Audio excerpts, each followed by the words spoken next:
மின்சாரம் பாய்ந்து கொண்டிருக்கும் கம்பியை தொட்டதுண்டா? முடியாது. தொடவும் கூடாது. அது நமது உயிருக்கு ஆபத்தை ஏற்படுத்திவிடும். ஆனா பறவைகள் மட்டும் எப்படி மின்சாரம் பாய்ந்து கொண்டிருக்கக்கூடிய கம்பியில உட்காந்துருக்கு? அதுவும் அதிக அளவு மின்சாரம் பாயக்கூடிய கம்பிகள்ல மொத்தமா, கூட்டமா உட்காந்துருக்கு. அவைகளோட உயிருக்கு எந்த பிரச்சனையும் இல்ல. எதனால? வாங்க பார்க்கலாம். வணக்கம். இவன் தமிழ் அகவன். மறக்காம வீடியோக்குள்ள போறதுக்கு முன்னாடி தமிழகவன் யூடியூப் சேனலை சப்ஸ்கிரைப் பண்ணிருங்க.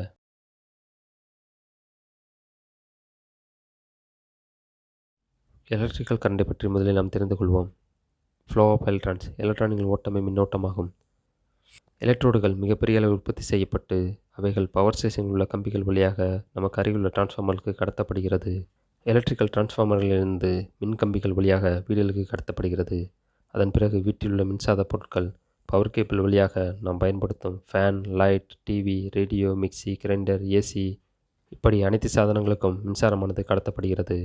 எலக்ட்ரோடானது நியூட்ரல் லைன் வழியாக மீண்டும் பவர் சோர்ஸுக்கு அனுப்பப்படுகிறது. இது ஒரு குளோஸ்டு சர்க்யூட் ஆகும். எலக்ட்ரோடானது டிஃப்ரெண்டியல் எலக்ட்ரிக்கல் பொட்டன்சியலை கொண்டது. அதாவது அழுத்தம் அதிகமான இடத்திலிருந்து அழுத்தம் குறைவான இடத்தை நோக்கி பாயும் தன்மை கொண்டது. நாம் தவறுதலாக மின்சாரம் பாய்ந்து கொண்டிருக்கும் வயரை தொடும் பொழுது நமது உடலை மின்சாரம் ஒரு கடத்தியாக பயன்படுத்தி கொண்டு நமது உடலிலிருந்து பூமியை நோக்கி பாய்கிறது. இதனால தான் நமது உடல் எலக்ட்ரிக்கல் ஷாக்கை உணர்கிறது. இவ்வாறு நாம் தவறுதலாக எலக்ட்ரோடால் பாதிக்கப்படும் பொழுது சில சமயங்களில் நமது உயிருக்கு ஆபத்தாகவும் நமது உடல் பாகங்கள் செயலிழக்கவும் செய்து விடுகிறது.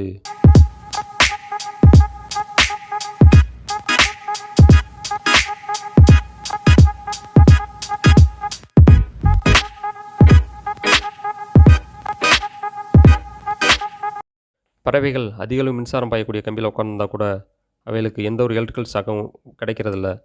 இதற்கு என்ன பதில்னு தேடி போனோம்னா, மின்சாரம் பாய்ந்து கொண்டிருக்கிற கம்பியுடன் ஒப்பிடும் பொழுது பறவைகளோட உடம்பு மிகவும் ஒரு மோசமான மின்கடத்தியாக செயல்படுது. இதனால தான் அவைகள் எந்த ஒரு எலக்ட்ரிக்கல் ஷாக்கும் உணர்றதில்ல. உதாரணமாக மின்சாரம் பாய்ந்து கொண்டிருக்கக்கூடிய அலுமினியம் அலாய் கம்பி 0.004 ஓம்ஸ் பெர் மீட்டருங்கிற அளவுக்கு மின்தடை ஏற்படுத்துது. அதே இது பறவைகள் 400 ஓம்ஸ் பெர் மீட்டருங்கிற அளவுக்கு மின்தடை ஏற்படுத்துது. இதனால தான் எலக்ட்ரான்ஸ் அந்த கம்பி வழியாகவே பாயுது. பறவைகளின் உடம்பை அவாய்ட் பண்ணிடுது. பறவையானது எதிர்பாராத விதமாக தாம் அமர்ந்திருக்கும் லைனிலிருந்து நியூட்ரலுக்கோ அல்லது கிரவுண்டுக்கோ தொடர்பை ஏற்படுத்தும் பொழுது அங்கு ஒரு குளோஸ்டு சர்க்யூட் உருவாகிறது. அங்கு பொட்டன்ஷியல் டிஃபரன்ஸில் ஏற்பட்டு எலக்ட்ரோடானது அதிக அழுத்தமுள்ள இடங்களிலிருந்து குறைவான அழுத்தமுள்ள கம்பியை நோக்கி பாய்கிறது. இதனால் பறவையின் உடல் ஒரு மின்கடத்தியாக செயல்பட்டு பறவை உயிரிழக்கவும் நேரிடும். இப்படி பறவைகளும் எலக்ட்ரிக்கல் ஷாக்கை பெறுகின்றன. இதனால் தான் மிகவும் அதிக மின்னழுத்தம் உள்ள கம்பிகளில் பராமரிப்பு பணியில் ஈடுபடுவோர் முழுவதுமாக இன்சுலேட்டர் செய்யப்பட்ட வாகனம் அல்லது ஹெலிகாப்டரை பயன்படுத்துகின்றனர். இதன் மூலம் எலக்ட்ரிக்கல் பொட்டன்ஷியல் டிஃபரன்ஸை தவிர்த்து உயிரிழப்பு மற்றும் சேதாரத்தை தவிர்க்க முடியும். இதில் பல வழிகளில் மின்சாரமானது உற்பத்தி செய்யப்படுகிறது. நிலக்கரியை பயன்படுத்தி தெர்மல் பவர் பிளான்ட் மூலமாகவும், நீர் அணைகளை பயன்படுத்தி ஹைட்ராலிக் பவர் ஸ்டேஷன் மூலமாகவும், நியூக்ளியர் பவர் பிளான்ட்டுகள் மூலமாகவும், சோலார் பவர் பிளான்ட், விண்ட் ஆகியவற்றின் மூலமாக மின்சாரமானது உற்பத்தி செய்யப்படுகிறது. இப்படி உற்பத்தி செய்த மின்சாரத்தில் கிட்டத்தட்ட 40% மின்சாரமானது கம்பிகள் வழியாக கடத்தப்படும் பொழுது விரயமாவதாக ஆய்வுகள் கூறுகின்றன. இந்த பதிவு பற்றிய உங்களது கருத்துக்களை கீழே பதிவிடவும்.